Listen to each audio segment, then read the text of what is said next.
Gogo the lost magician. यह कहानी एक छोटे से शांत शहर की है जहां सभी एक दूसरे को जानते थे। अपराध नाम की कोई चीज वहां नहीं थी। लेकिन यह शांति तब टूट गई जब एक घूमता हुआ सर्कस शहर में आया। इस सर्कस का नाम था मिस्टिक मिरेकल्स।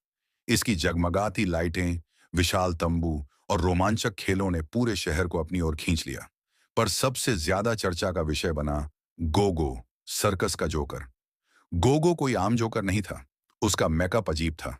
चेहरे पर एक भयानक मुस्कान बनी रहती, आंखों के चारों ओर काला रंग फैला होता, और उसकी हंसी, वो हंसी किसी के भी रोंगटे खड़े कर सकती थी।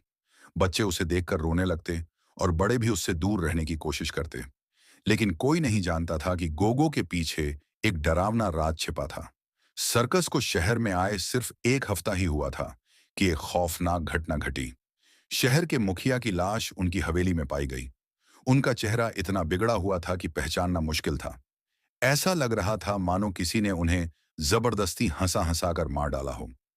जब पुलिस मौके पर पहुंची तो वहां एक जोकर का प्लेइंग कार्ड पड़ा मिला। इस घटना के बाद पूरे शहर में डर और अफवाहों का माहौल बन गया। क्या यह गोगो की हरकत है? उसकी हंसी वैसे भी डरावनी लगती है, पर एक जोकर किसी की हत्या क्यों करेगा?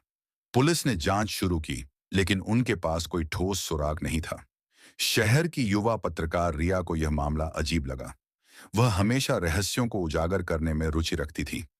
यह केस उसके करियर के लिए एक बड़ा मौका हो सकता था। रिया ने गोगो की तहकीकात शुरू की। उसने सर्कस के कर्मचारियों से बात की, पुराने अखबारों के रिकॉर्ड्स खंगाले, और तब उसे एक चौंकाने वाली सच्चाई पता चली। गोगो दरअसल मिस्टर रॉय था।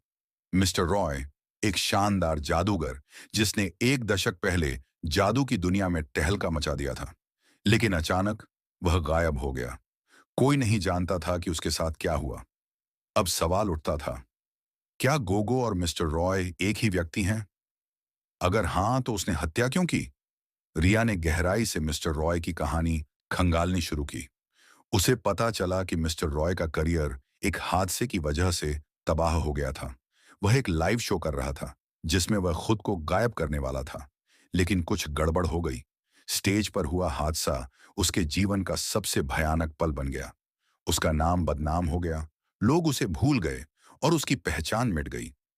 उसने अपना नाम, अपना चेहरा और अपनी पहचान बदल दी और बन गया गोगो। अब रिया को यकीन हो गया कि गोगो हत्याएं इसीलिए कर रहा था क्योंकि वह फिर से दुनिया को याद दिलाना चाहता था कि वह कौन था। रिया को आखिरकार गोगो का ठिकाना मिल गया।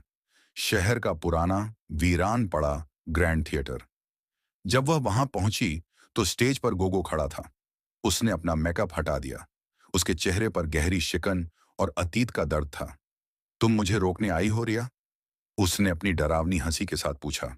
रिया ने हिम्मत जुटाई। तुमने लोगों की जान क्यों ली रॉय? गोगो ने एक ठंडी मुस्कान दी। क्योंकि मैं मर नहीं सकता। मैं अमर हूं। अब लोग मुझे कभी नहीं भूलेंगे। रिया को एहसास हुआ कि गोगो के पास कोई और भयानक योजना थी। तभी उसने देखा, स्टेज के नीचे बम लगा हुआ था। गोगो का आखिरी परफॉर्मेंस शुरू हो चुका था। पुलिस थिएटर में घुस चुकी थी, लेकिन तब तक बहुत देर हो चुकी थी। धड़ाम, बम फट गया।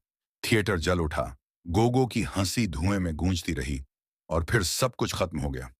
शहर ने राहत की सांस ली, लेकिन गोगो का नाम इतिहास में दर्ज हो गया। अब भी जब कोई उस पुराने थिएटर के खंडहर के पास से गुजरता है, तो कभी-कभी एक हल्की हंसी सुनाई देती है।